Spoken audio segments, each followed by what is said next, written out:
Welcome to another edition of Islanders Insider. Today we come to you from the press box here at Chapman Field on the campus of Texas A&M University Corpus Christi. We're going to be talking with Islander Athletic Director Scott Lazenby, as well as Islander men's baseball coach Scott Malone. We also have a special feature coming away looking back on some of the highlights of Islander men's basketball.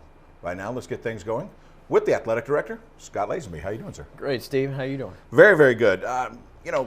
We have you here in front of the cameras, but truthfully, you've been doing a lot of television recently with interview stints on a number of our basketball broadcasts that have been going out over the air. This by far has been probably a great year for the Islanders to be seen on TV, with some games right here, as a matter of fact, on Root Sports Southwest. What has been the emphasis to get the Islanders on television this year? You know, exposure more than anything. You know, we have exposure here in the city of Corpus Christi, but we're trying to get more exposure around the state, and Root Sports Southwest, it provides that to us, you know, being especially out of the Houston area, being the Rockets and Astros home station. Mm-hmm. That is something we really looked at this year going into, that we wanted to get more exposure beyond Corpus Christi to not only our alumni who are out in the area who would like to see us play, who can't get down here, but also to potential students of the university and possibly even potential recruits. There's no doubt. Now, Coach Wilson, for one thing, putting basketball out there, it can work for you or against you, but he's putting together a product that I think people really do enjoy. They're a fun team to watch. You know, you can win and be boring, or you can win and be really exciting, and I think that's what we are. Yeah, you know, coming into this year, we knew we were going to have a good basketball team. It's just we didn't know for sure how many wins. We knew they'd be good, and we were banking on the fact that we would get some wins and they would be exciting, and so far they've delivered. You know, we got a great bunch of players who, you know, are very exciting to watch on the court, and Willis has done a great job with them, and that's helped us a lot with our exposure in the state. You know, we recently had our homecoming weekend. It incorporated men's and women's basketball wins, which was fantastic. Excellent fan and student participation, and we had a great night recognizing our Hall of Honor inductees. Was this a weekend that really stands out for you as in your tenure as athletic director? Yes, it does, because it's always, you know, the 1 weekend of basketball season is always a big deal, because all the alumni that do come back into town, the former student athletes that come out, it's almost always our biggest attendance at the game with, you know, 1,500 students that show up, and they're loud and they're crazy, and they've been tailgating. But to be able to play a women's basketball game in the afternoon and have the 2004-2005 women's team that we inducted into the Hall of Honor show up and be there, we had them sitting along the sideline of the court. They were yelling at our girls, really pumped them up and really helped them get that win. And then to go outside afterwards for the tailgate, which, as far as I can remember, that's the largest tailgate in my 8 years of being here. You know, the weather played into that. It was a beautiful day.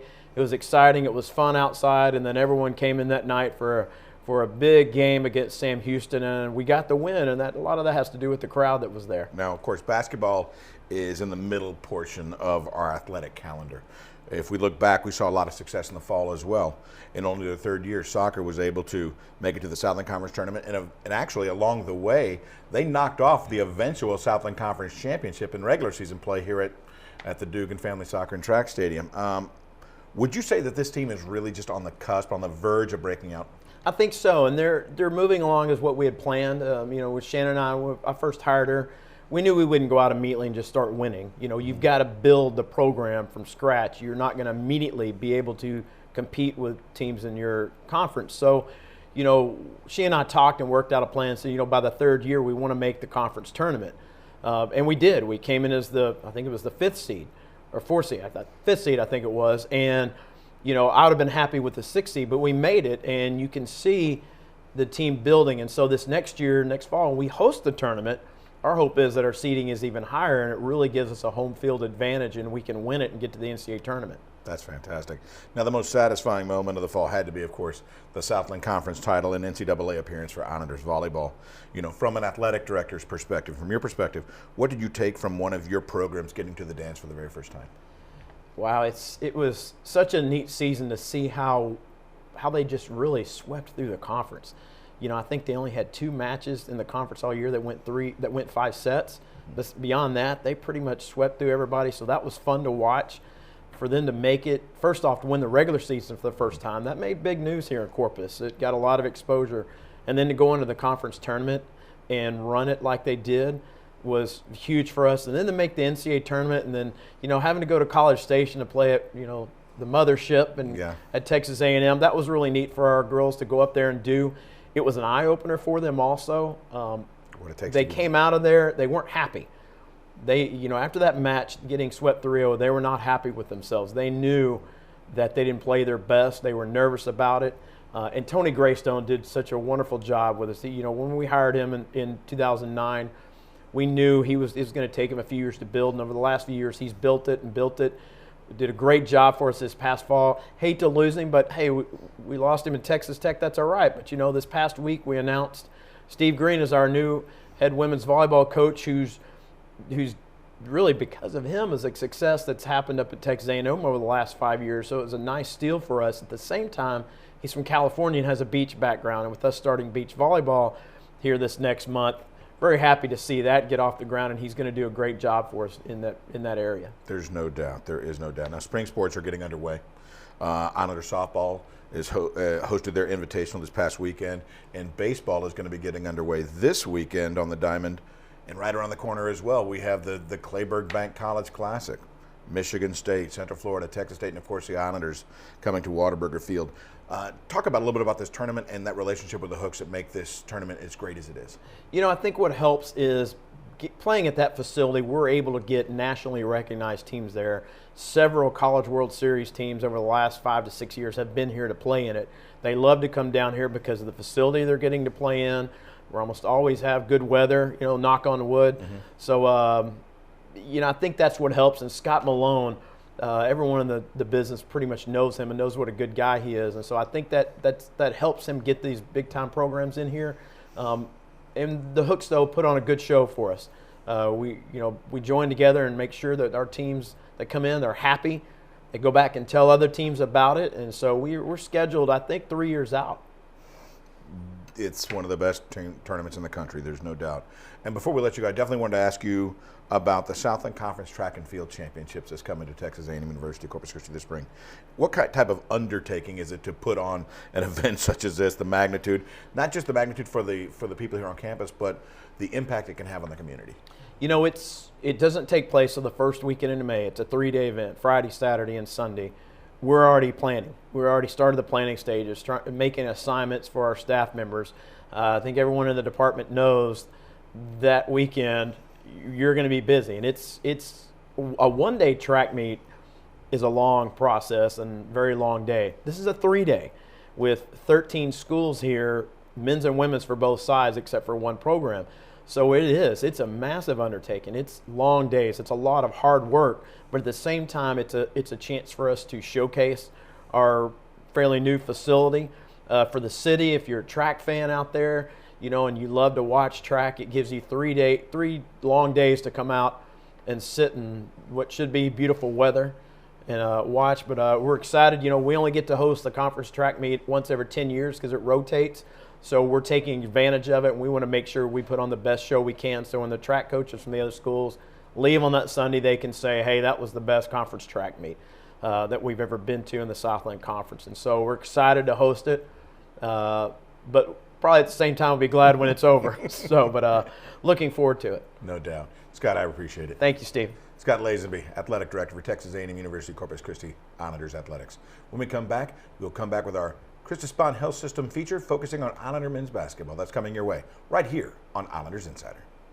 Hey you, couch potato. What are you doing at home? This is where the action is. These seats are great. I can even yell at the coach from here. Hey, coach! Hey, coach. These are great seats. I know, and it's a great game, too. I wish I could sit here. Hey, who's coaching the team? Islanders basketball season tickets are on sale now. Call 825-BALL or visit GoIslanders.com to order yours today. On behalf of all student athletes, thank you to the members of the Islander Athletic Fund for allowing us to earn a great education at the Island University. Thank you for giving us the opportunity to play the sports that we love. Thank you for preparing us to achieve excellence in the classroom, in competition, and in our community. Thank you for providing us with a first-class campus experience. Thank you for the chance to represent Corpus Christi with pride. Thank you for making us Islanders for life. Thank you for making us Islanders for life. Thank you for making us Islanders for life.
Welcome back to Islanders Insider.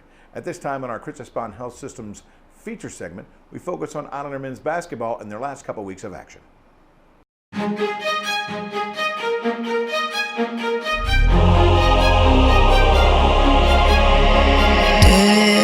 has passed like a hurricane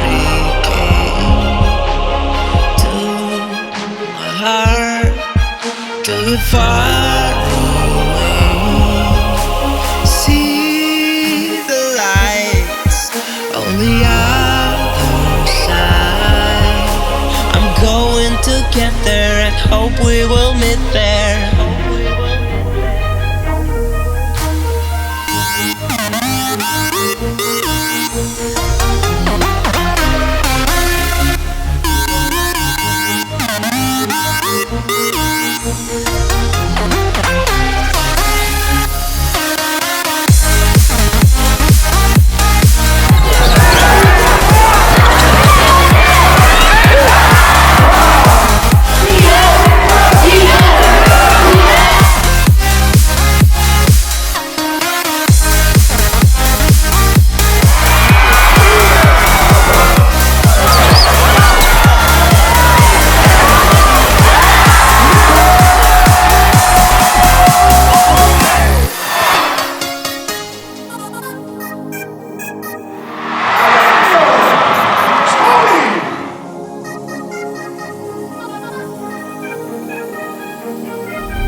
Lung cancer is the leading cancer killer in both men and women.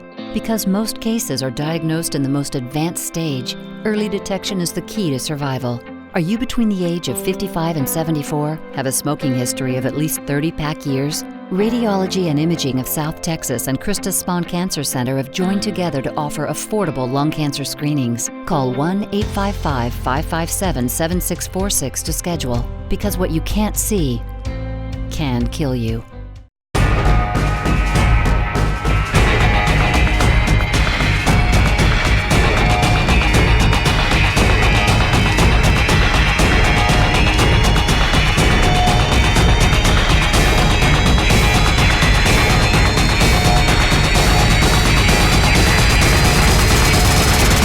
Countdown to Katy, March 9th through the 13th at the Murrow Center. Go to Ticketmaster.com or Southland School ticket offices.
Welcome back to Islanders Insider.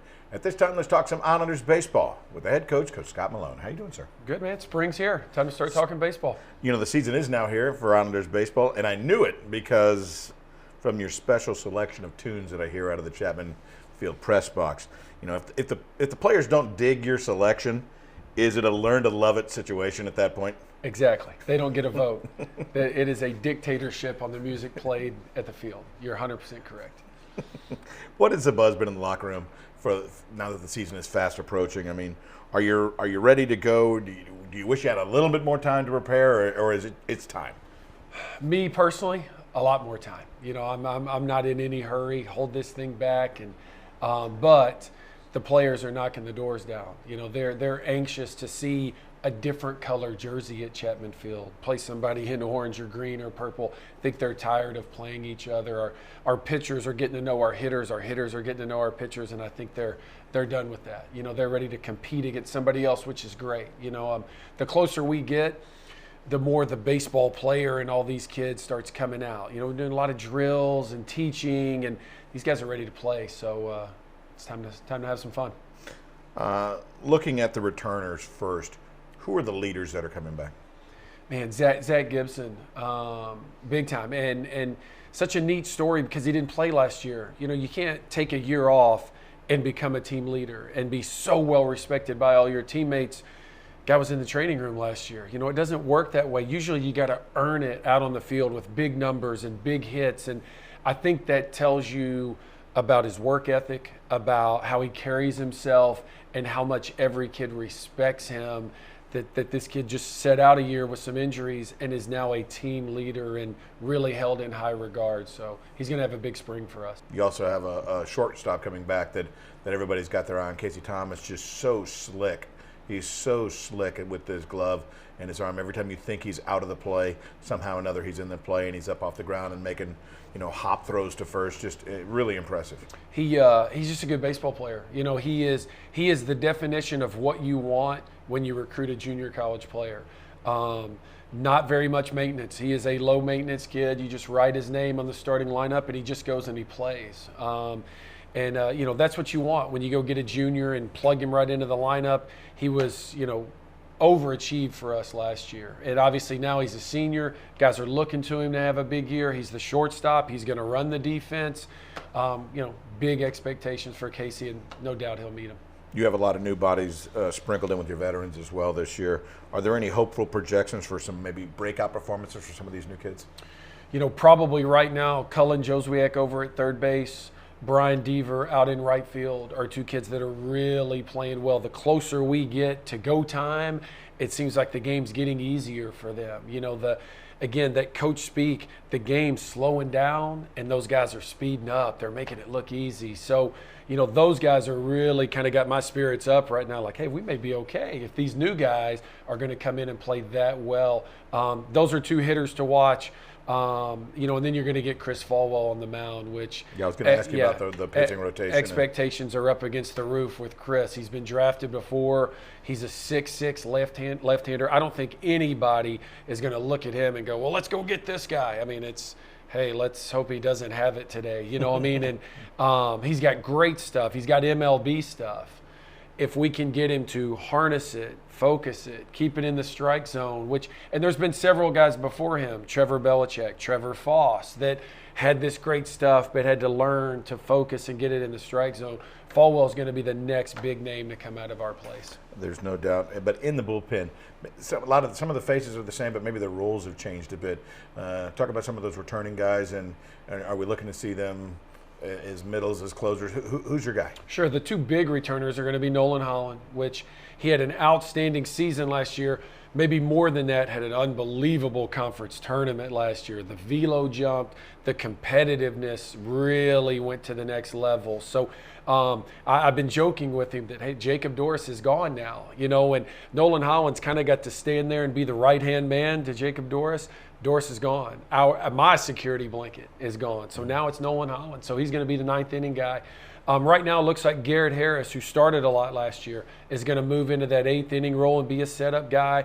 You know, he's a senior who pitched a lot last year, so expectations are big for him. And I think the big new face in the bullpen is Aaron Hernandez. That's who everybody needs to circle. Freshman, local kid. This city loves baseball, and they love it when one of their Corpus guys can shine on the big stage. He's a Moody High School grad, and he's got some big expectations. I think he's going to be really good. Well, it's exciting. Everybody's looking forward. Baseball is on its way. Coach, want to wish you the best of luck. Thanks, Stephen. Scott Malone joining us once again here in the press box at Chapman Field on the campus of Texas A&M, University of Corpus Christi. We'll bring you up to speed on what's next for Islanders Athletics when we come back. You're watching Islanders Insider.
Welcome back to Islanders Insider. At this time, let's look ahead for what's next for Islanders athletics. Islanders softball will take to the field on Friday the 19th as part of the UTSA Classic. They'll take on Virginia at 3 p.m. On Saturday the 20th, they'll play 2. At 11:30, they'll face North Dakota, and at 2 o'clock, they'll face Tulsa. And on Sunday the 21st, they'll take on North Dakota once again. That start time, 9 a.m.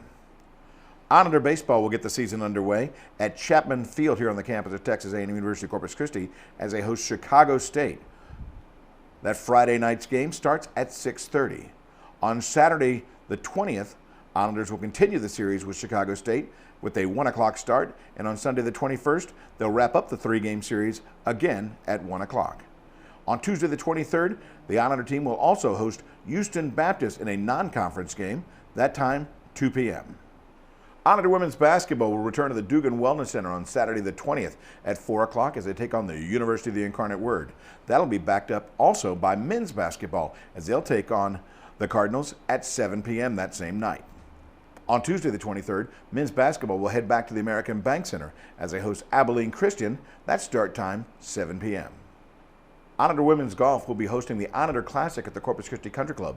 Rounds 1 and 2 will be played on Monday the 22nd, and the final round will be played on Tuesday the 23rd. On Tuesday the 23rd, Islander men's and women's tennis will be heading to Prairie View A&M. Their dual match starts at 2 p.m.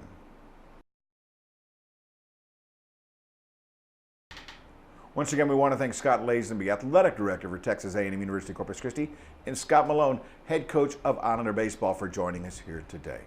Most importantly, thank you for tuning in.